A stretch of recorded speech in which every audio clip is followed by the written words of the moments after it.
The way that I think about intimacy is that it is what happens when we start to let the illusion of separateness disappear.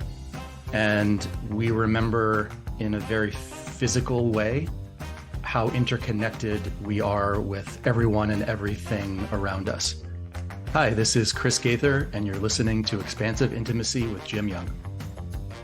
Welcome to Expansive Intimacy. I'm your host, Jim Young, and I'm on a quest to help men like you and me discover how to apply intimacy to unlock new, expansive versions of success in your relationships, your work, and your life. With each episode, we'll take another deep dive into the intimacy toolkit to show you how you can enhance your emotional intelligence, leadership abilities, and relationship skills. So settle in and open up, because it's time to get intimate. Hello and welcome back to Expansive Intimacy. I'm your host, Jim Young. My guest this week is Chris Gaither.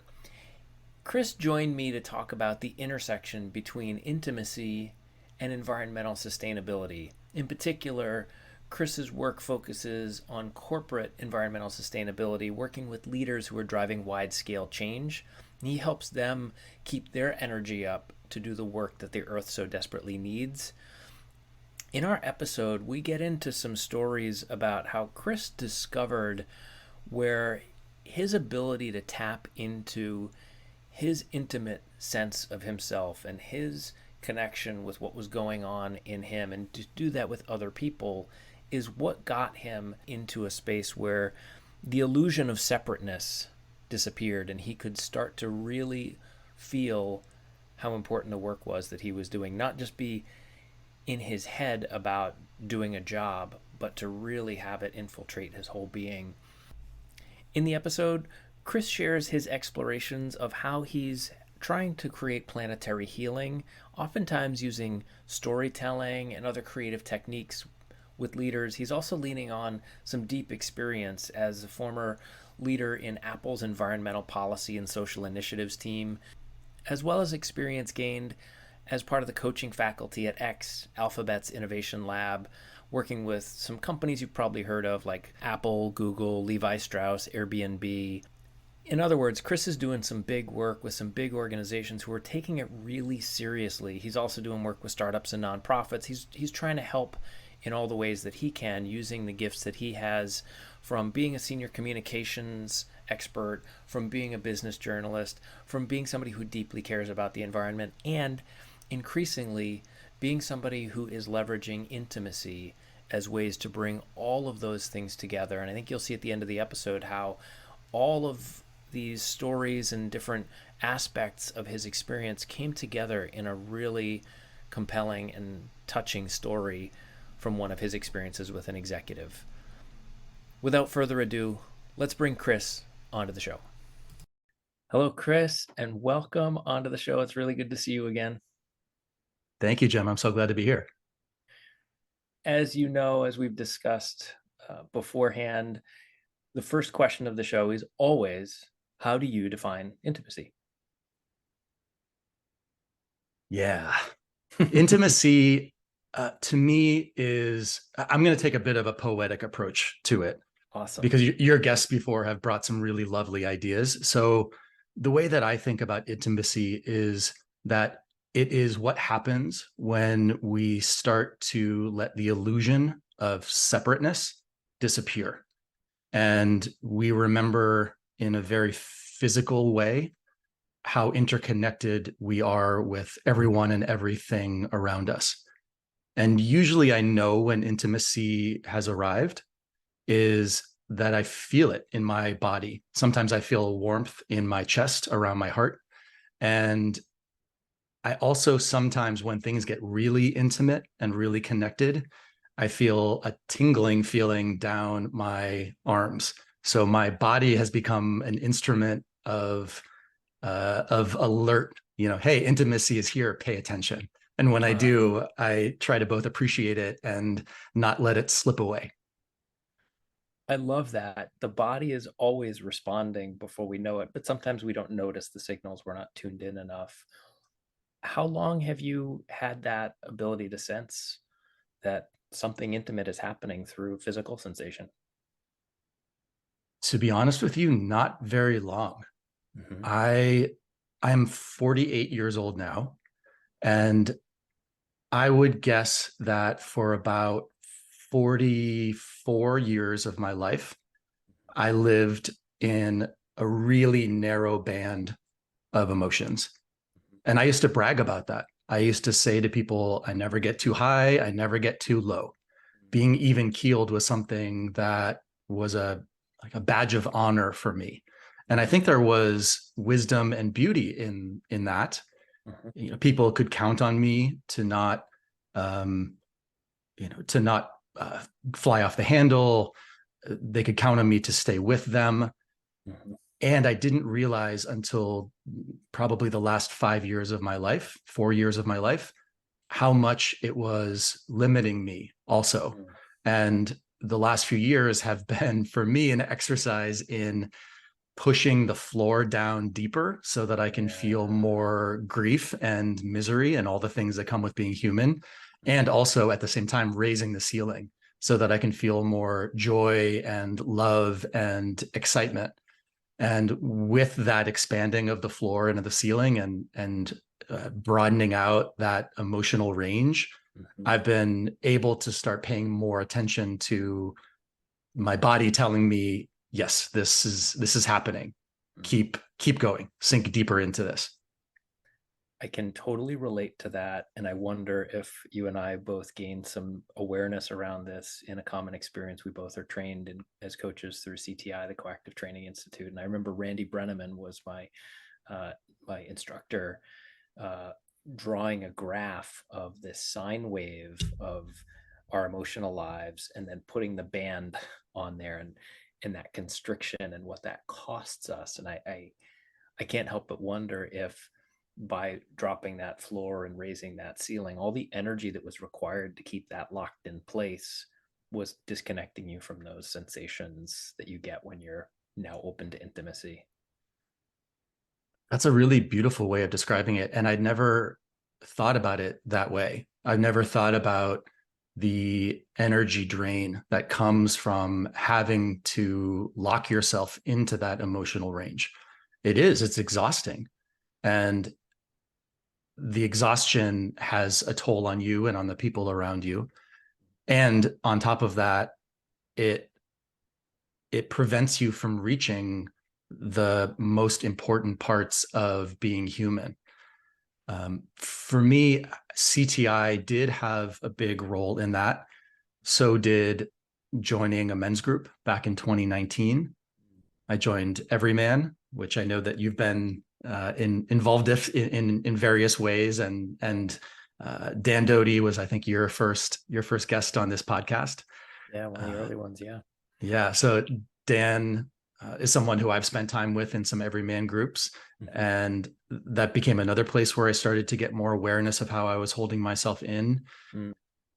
Also, having some incredible moments of brokenheartedness over the last several years also did that.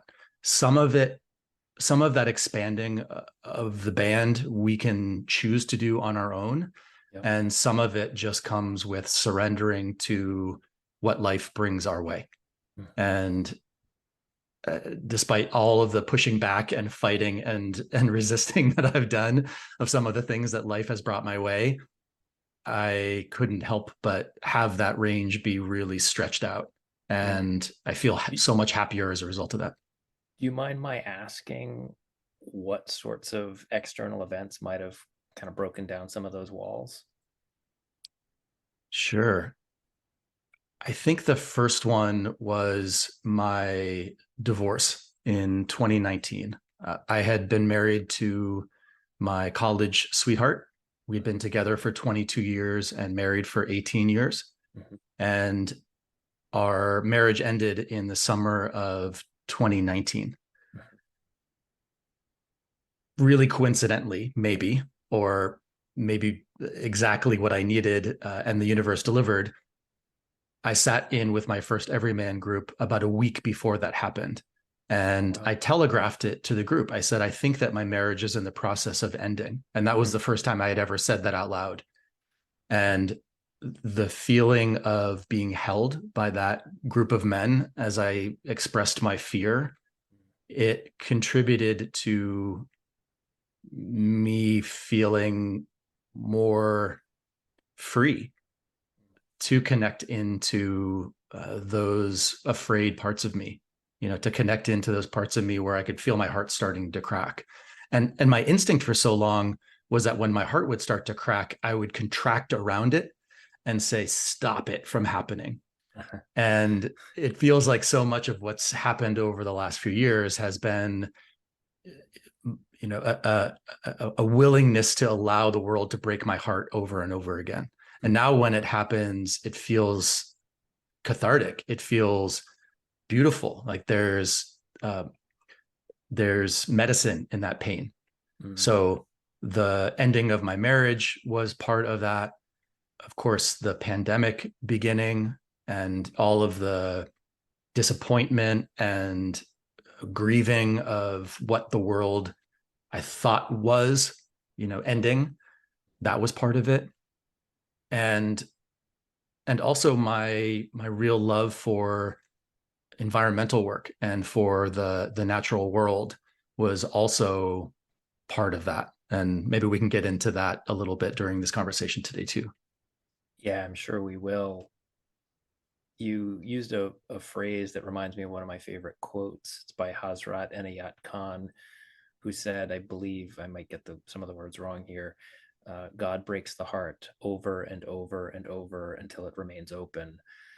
And that process of trying to bind it together, hold it together, might actually be preventing us from getting to that open hearted place.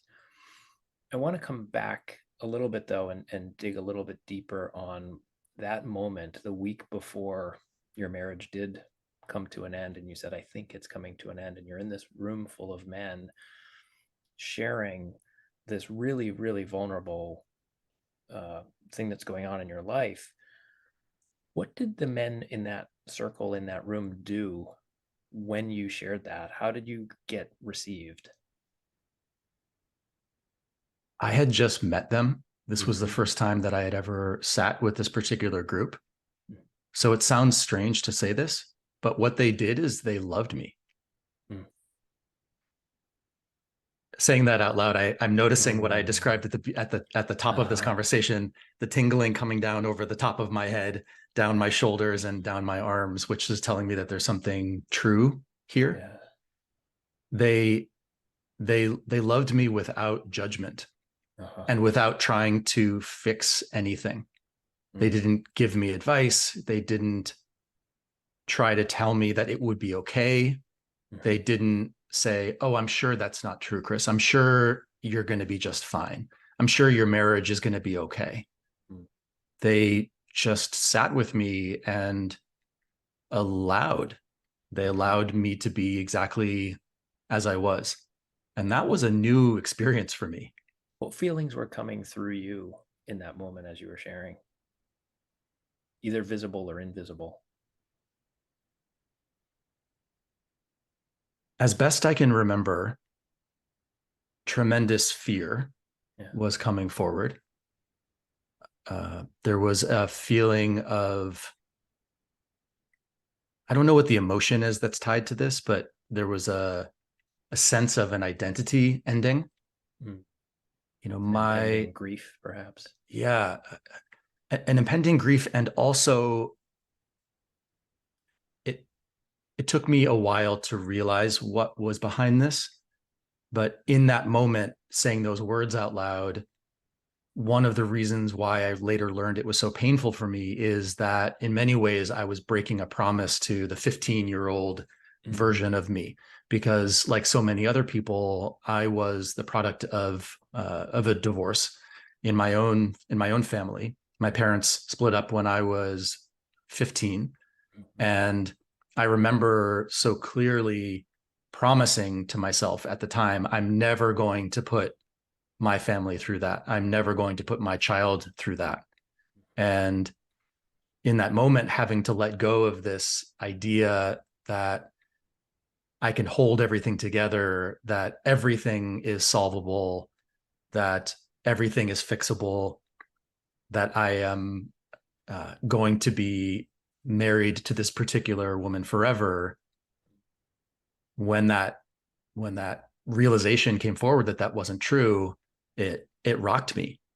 It Yeah. rocked me because it suddenly made me realize, hold on a minute, the story that I'd been telling about my dad for so many years maybe was different from what I thought it was. You know, if my dad was the villain in that story, which he was for a long time, does that mean that I'm the villain now? Mhm. And it gave me tremendous compassion for my father over time to start to realize that everything is more complicated than it looks like it is from the outside. My marriage Wow. was uh, everything is more complicated from the outside, and I think that's a big part of what intimacy is. It's wading into the depths of something and recognizing how rich it is when we get closer and closer and closer and realize that what's here is different from what we imagined when it was further away. Mm. There's a symmetry in that story that I just heard of needing everything to be fixable because you didn't want to repeat this pattern. And then in revealing that, hey, I think this is coming apart, that these men who witnessed you, they didn't technically do much of anything. They didn't try to fix the unfixable. And I think we can get uncomfortable with just sitting and witnessing and not trying to solve somebody else's problem. And my own experiences in groups like Every Man of just being able to share something and have it be heard and held. And I love the word that you used, to be loved in that moment, just as I was, messy, confused, whatever it was.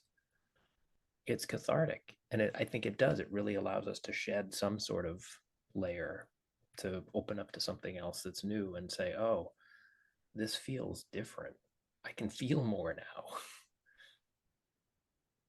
It does, and in some ways they did nothing, Oh, and in other ways they did so many things. hmm, This is a group that had been meeting weekly for years before I sat in with them, and they had developed tremendous skill individually and collectively in taking each member of that group deeper into what they were feeling. yeah. So they did ask questions along the way, things like, what are you feeling in your body right now? What emotions are most present for you right now? What do you need right now? And the way they received it was all about the presence that they brought, all about the loving presence, the accepting presence that they brought.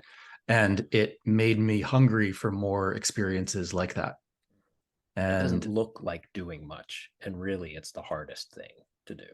it is Sit tremendously there hard and to be do. present, to be curious, to dig deeper, to let some of that seep out for the other person and not have to try and mop it up. Yeah. Had you had experiences prior to that where you could be as open about what was going on deeply personally for you in the presence of other men? Not a collection of men. Mm-hmm. I have had one. It feels funny to be a middle-aged man using this term, my best friend, but I will. My best friend, he has been in my life since college, and he is someone who I've always felt comfortable saying anything to. Mm-hmm. That was an exception in my life in many ways, though. You know, when I was a little kid, I think this was a big contributor to putting that band of emotions in place. There were a couple of things that were going on in my life. One was that there was a group of boys when I was in elementary school who would torment me. You know, they would chase me around on the playground. They would call me names. They would, hit me sometimes or try to trick me into doing things. They would try to embarrass me, and it worked. Mm-hmm. I was a really sensitive young boy. I felt a lot of what was going on around me, and they had fun at my expense. And that created a feeling of fear of male relationships. And it took me a long time to get over that. And Everyman was a huge help in resetting my idea about what intimate male relationships can be like. Mm. The other thing that was happening at the time is that I think some of the pain that later led to my parents' divorce was already present. You know, my mom had had a lot of grief in her life. Her mother had passed away when she was very young, and I could feel her sadness around me so often. She was a wonderful, loving, tender mother, and I'm so lucky to have had her as my mother. And I also felt her sadness. Yeah. And, you know, my dad, I think, had his own strong emotions that he was carrying around, sometimes frustration, sometimes anger, sometimes maybe a feeling of being trapped. And I could feel that too. And I didn't know what to do with all of that as a little kid. It just hurt. And I think putting those narrower ranges of emotion in place then was a really smart way for me as a little kid to protect myself. And I don't blame little me for doing that. You know, it was strategy. It was a survival strategy, and it did help me in so many different ways. And I also, that's given me something else that I can, you know, start to look at differently over time. In addition to my relationships with men, it's also given me a chance to look at my relationships with the full range of feeling as a human. Mm-hmm. Your story and mine are very similar, which is probably why we've connected so quickly in previous calls where we've just gotten to know each other. As a sensitive boy who was bullied in similar ways and didn't feel that I could really trust other male figures in my life, it took me 4+ decades before I really got into a trusting relationship with another man in my life. And I thought I had the best friend relationships where I could say anything, do anything. And I realized in hindsight many years later, and really only in the last 5 years or so, maybe 10, that I didn't actually have the freedom I thought in those relationships. I was conforming to expected behaviors that weren't who I actually was, that didn't reveal my sensitivities. And for me, it's been almost like this rebirth to come back to 5-year-old Jimmy, who before he went into, you know, the public school system and started getting knocked around or whatever, that I am so much closer to who I actually am than I ever was. And it sounds like that's part of your story as well. Is that part of, like, is there this awakening or transformation that's been going on for you as you've claimed, like, hey, it's okay for me to be the sensitive guy or to reach out in these ways? I love hearing how strong of a connection we have, and how we grew up, and the choices that we made consciously and unconsciously along the way. Yeah. And I love so much that you've now created this podcast, and in this podcast, the conditions are being actively cultivated every time you show up at the microphone for these kinds of conversations that you didn't get to have when you were younger. So I'm just finding myself feeling really grateful in this moment that you're cultivating these kinds of conversations. And one of the reasons why it's so important is that our sensitivity, Jim, is a goddamn superpower. Hell yeah. It is. And I look back at how much I missed out on as a result of the fear that I had about my sensitivity. You know, I just remember taking in so many messages when I was little to not feel so much. Yeah.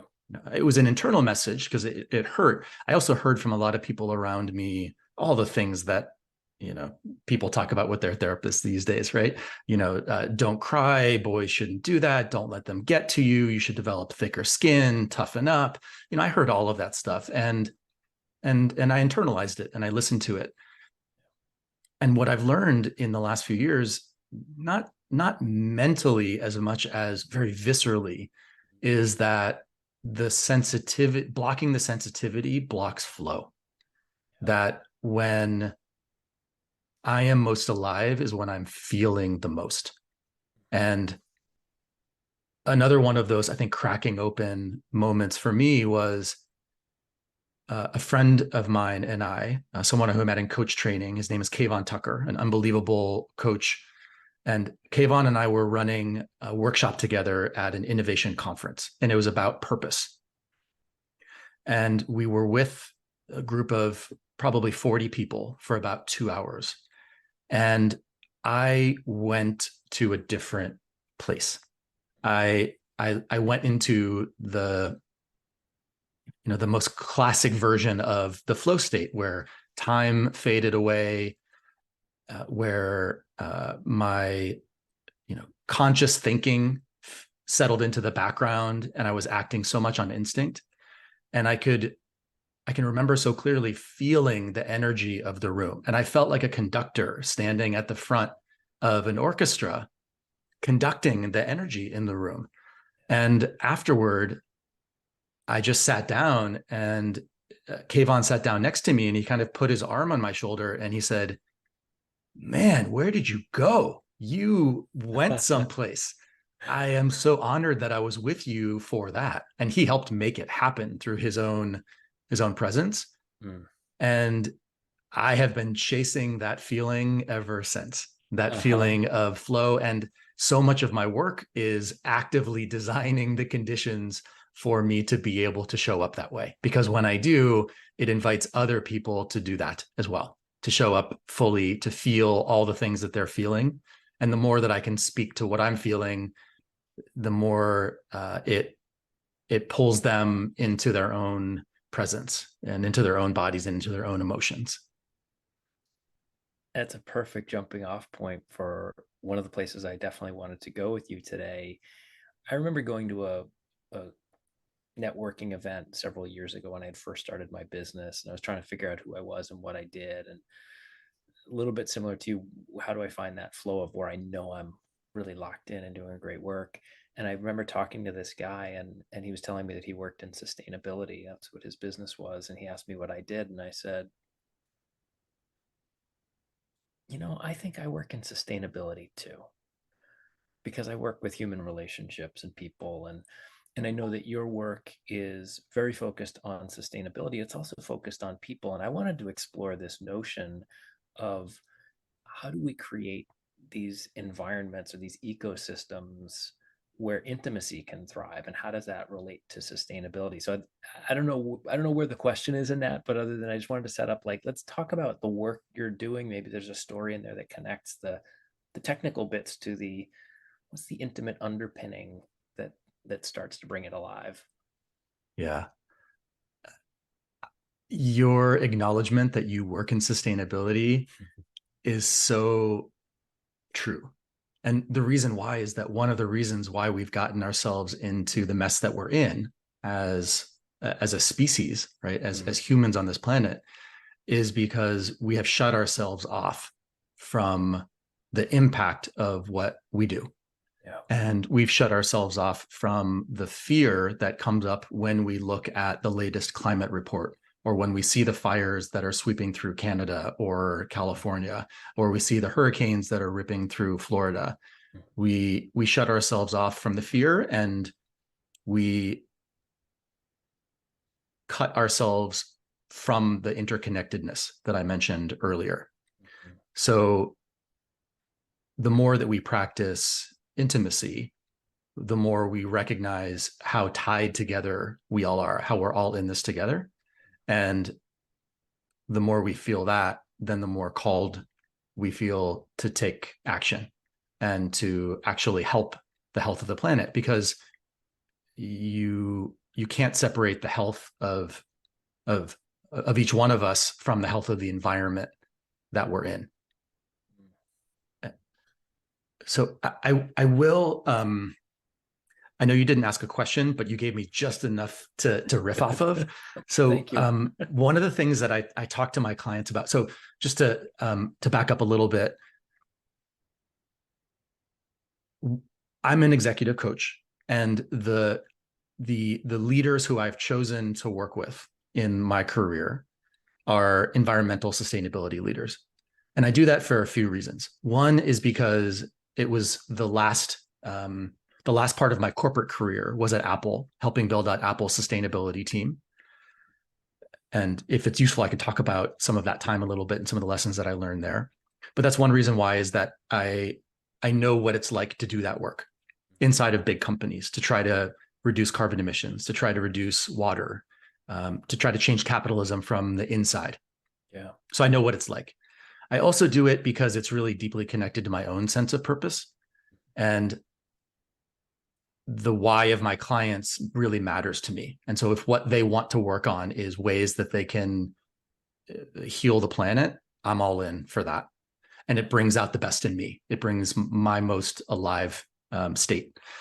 I also love working with them because they just tend to be really compassionate, interesting, poetic, spiritual, nature connected, big-hearted people who suffer a lot and struggle to maintain their own energy and struggle to maintain their own sustainability. And I know a lot about that too, because I've been through some incredible periods of burnout during my life.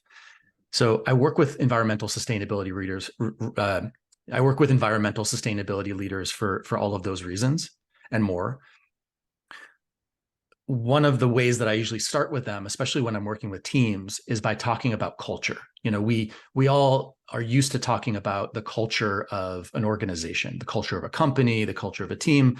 And usually when we think about culture, we think about it as the set of norms that we operate under. And that's a useful way to think about it. But because I work with environmental leaders and they are connected to nature and they are part of nature, just like all of us, I like to mess with their thinking a little bit and remind them of a different definition of culture, which is the word that's at the root of agriculture and aquaculture and permaculture. Culture in that context is about creating the conditions for things to grow. And if you think about your organization's culture as creating the conditions for healthy things to grow, it opens up really new ways of looking at the challenges that we face and new ways of relating with each other and new ways of showing up in our day-to-day work, so that we're doing everything that we can to create that environment for thriving to flourish. I love that twist. I do a lot of work in organizations around culture, and I've never made that connection to something that I think is critically important. And it kind of loops back to where we maybe started this part of the conversation, is that aquaculture or permaculture, agriculture, these are natural states. These are natural dynamic cultures. And I'd love to explore a little bit something that's in your organization, Regenerist's manifesto on your website, that says nature holds all the wisdom we need to make this shift, and we are nature. And coming back to your definition of intimacy, that it's what happens when we let go of this illusion of separateness from each other, but also separateness from the planet that has so much wisdom, as do we. So where are we getting disconnected? Where are the lessons in nature that should be harvested for organizational culture, for people? There's a wonderful book called Regenerative Leadership by Laura Storm and Giles Hutchins. And they devote a whole chapter to what they call the journey of separation. And it's the period of probably 400 years or so that encompassed the scientific revolution, the industrial revolution, the rise of the church. And what happened as a result of all of that is that humans and the natural world were forcibly pulled apart. And we were told that being closer to nature is bad. Think about witches, for example, right? Witches were persecuted because of their close connection to the natural world. Mm-hmm. And we still live with that message all around us, that nature is something that is far away, or nature is something that we go to rather It's than other than something, us. it is other than us, rather than it is something that we are. And there's a beautiful concept in the sustainability world called biophilic design. And biophilic design is all about using the inspiration of nature to create products. It's things like, what can the particular design of shark skin teach us about making products? So you look to the natural world to get ideas for how you might create products that people can use. And it's a really cool concept. The way that I use that in the leaders that I work with is to apply biophilic design to the leadership as well. Because, speaking about the disconnection, there's this, it took me probably 4 years of working in sustainability, and then probably 4 years of working with sustainability leaders before I started noticing really underneath what was happening with a lot of these leaders. They would come to me, and now to my partner Abby, we were in this company Regenerative together, and they would bring the painful things that were right in front of them. They would bring, my team has conflict on it, or we're burning out, we're being asked to do more with less. They would say, I don't know, my leadership isn't working. They would bring very concrete things. And I would chase each one of them like, a dog chasing a rabbit. Great, let's work on that. Let's work on that. Let's work on that. And I didn't remember to take a systems thinking approach to the work, just like they are used to looking at natural ecosystems because they work on making healthier watersheds and oceans and forests. I started saying, well, what if we together take that brilliance that you have, and that I do too sometimes, at looking at natural systems, complex, dynamic living systems, and we take that expertise and we put it back on ourselves. Because each one of us is a complex, dynamic living system, right? Of cells and organs and tissues and all these other things. Exactly. And the organization that we're part of, the team, the society, the community, each one of these things is a complex, dynamic living system. So we can learn and we can treat them the same way that we are trying to improve the health of those other natural ecosystems. And in starting to do that, what I started to realize is that there's, again, back to environments, is that there's a big disconnect between what these leaders are trying to create and where they are creating from. So what I mean by that is they were talking about creating a livable future, right? They're talking about changing business models and changing societies so that companies and societies are life-giving rather than life-taking. They are they're thinking around the long term. They are generous. They have all of these beautiful qualities to them. And it's a gorgeous vision of the future. Like, we all want to live in a place like that. We want our kids to live in a place like that. Sure. And the disconnect is that we've learned to lead in a way that's modeled after extraction, right? In a way that's modeled after taking oil from the ground without caring about what the impact of that is going to be on the world more broadly.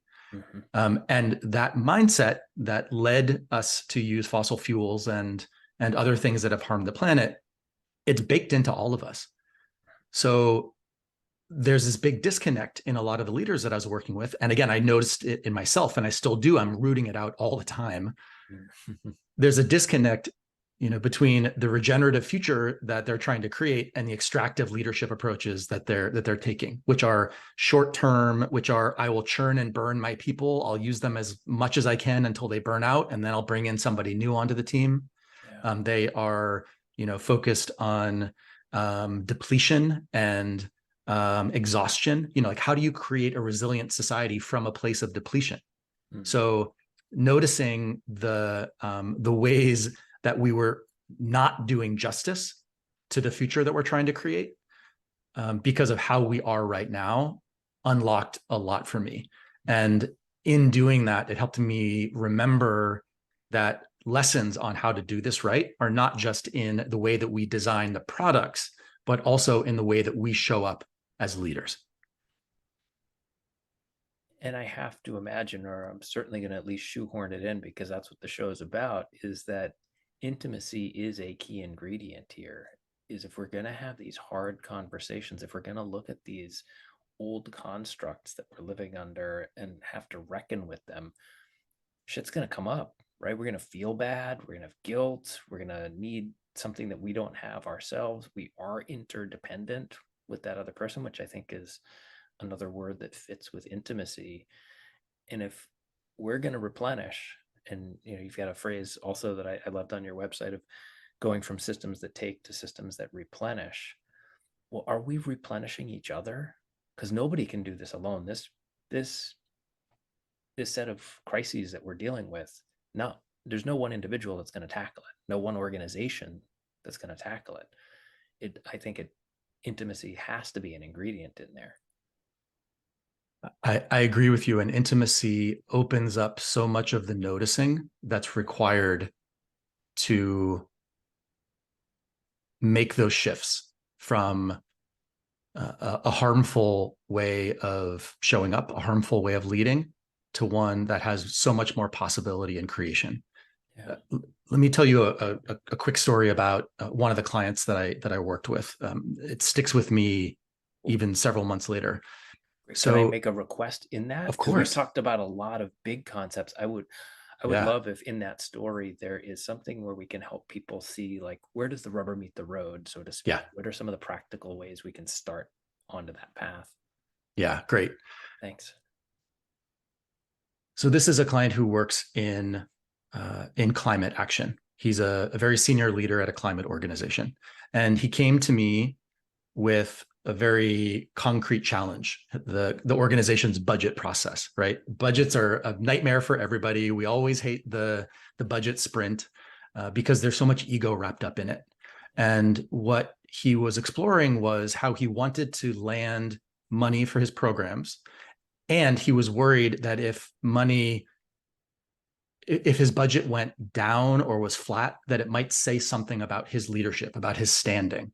So he was equating his stature in the organization with the size of his budget, which is a very normal and very human way of looking at it. Of course. We were exploring this, and his phone rang. And he never does this, but he said, "I'm sorry, Chris, I need to go for a minute." And he answered his phone, and he came back, and his face was gray.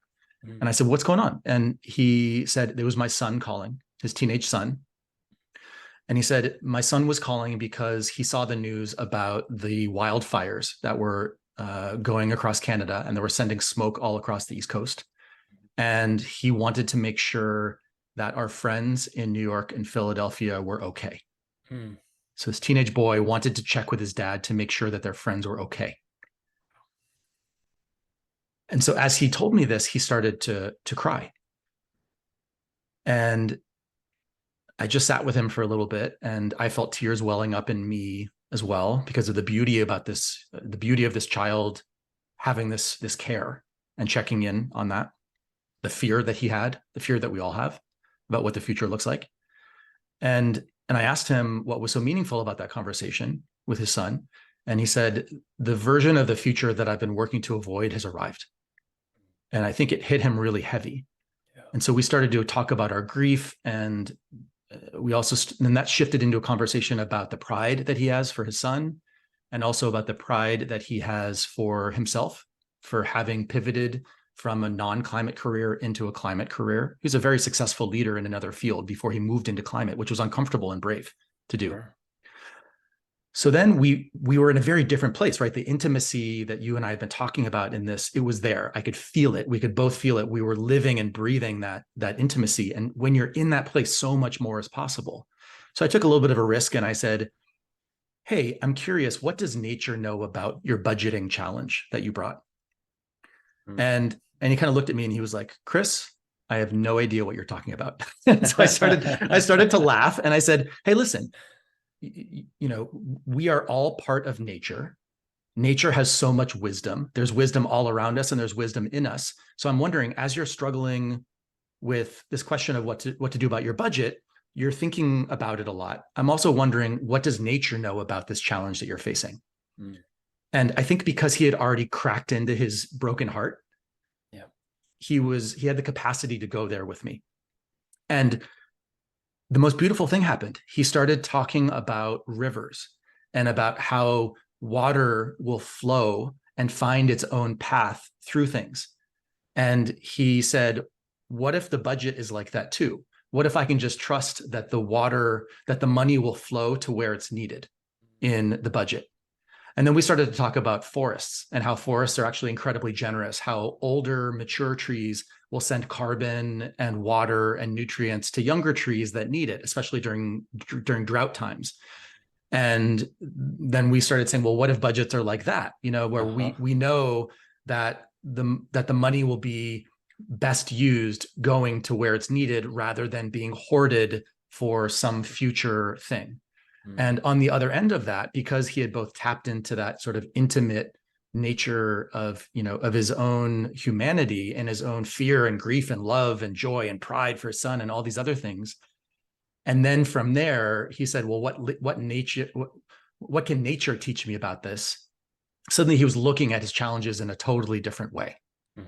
Everything looked different to him. And this poetry was moving through him and giving him ideas about how he might approach this budget process.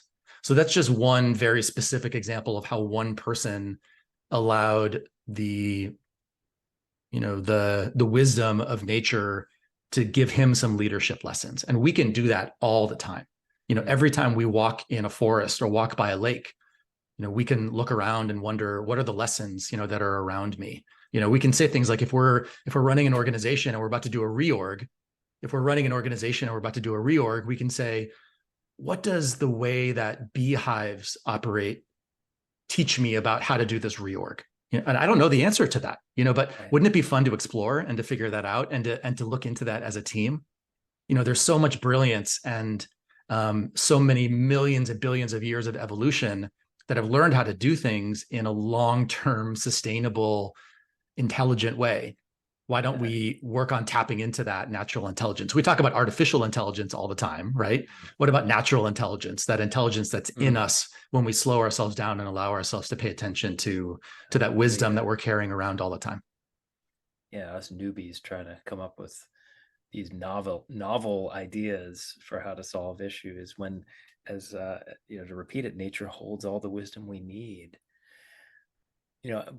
Before we started recording, you and I were talking about this notion of being an expert or being an explorer.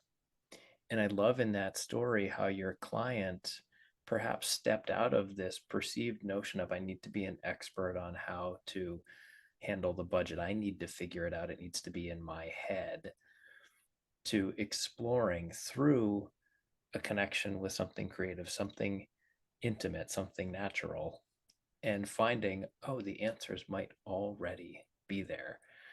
To me, that is a perfect wrap up of how all of these things fit together.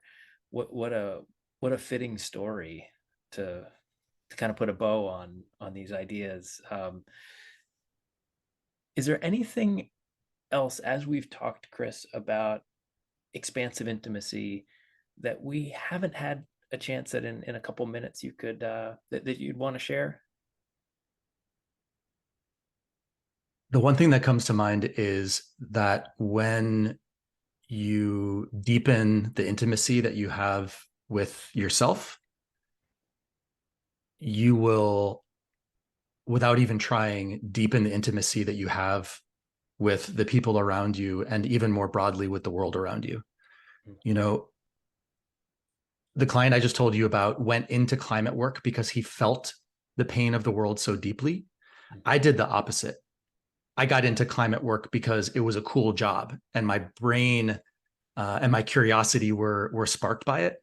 And I worked in that area for about 4 years, but I didn't really feel it. I felt the joy for the work, but I didn't feel the deeper why beneath it until I hit this tremendous period of burnout and then got divorced and then started doing men's work and then got remarried to a woman who keeps expanding my my grief and joy floor and ceiling all the time.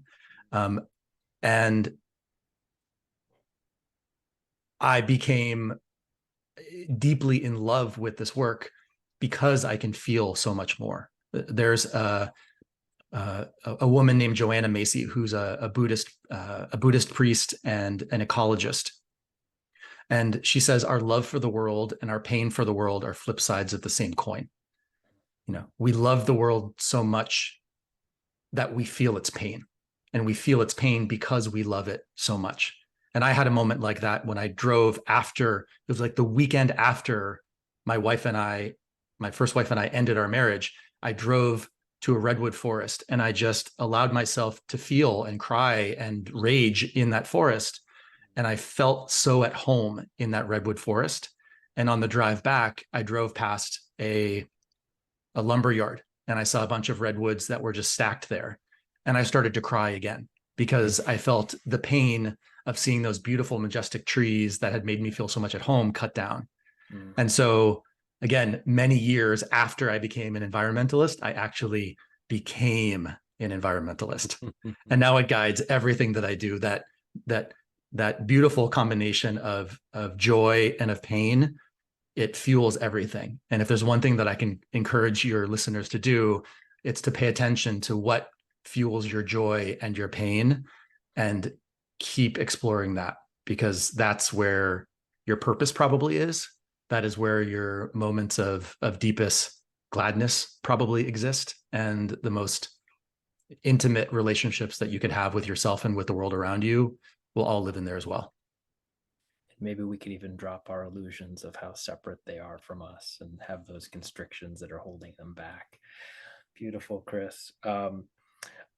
You're doing some amazing work with leaders in this space. I'd love for you to share with listeners anything you'd want them to know about how to find you, the work that you're doing, what you're putting out into the world. Sure. The easiest places to find me are on LinkedIn. I'm really active there. So you can just look me up on LinkedIn, and I'm sharing my ideas on LinkedIn quite a bit. And the website for our company is regenerous.us, regenerous.us. And I'm always happy to hear from fellow travelers who have ideas, want to have more conversations.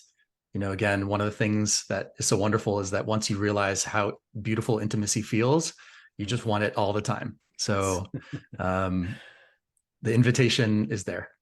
Wonderful. And we'll put all those links in the show notes so people can find them easily. Chris, thank you so much for coming on to the show and sharing your stories. Yeah, thank you for all that you do and for creating a culture where intimacy can grow. Love that. Thank you.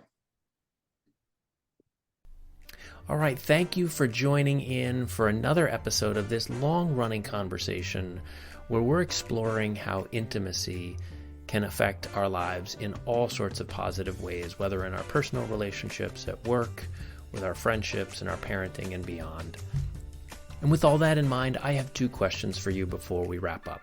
First, what's one thing you heard on today's episode that could help you start to expand the intimacy in your life? Either some kind of discovery you might do internally, or some step you might take towards another person.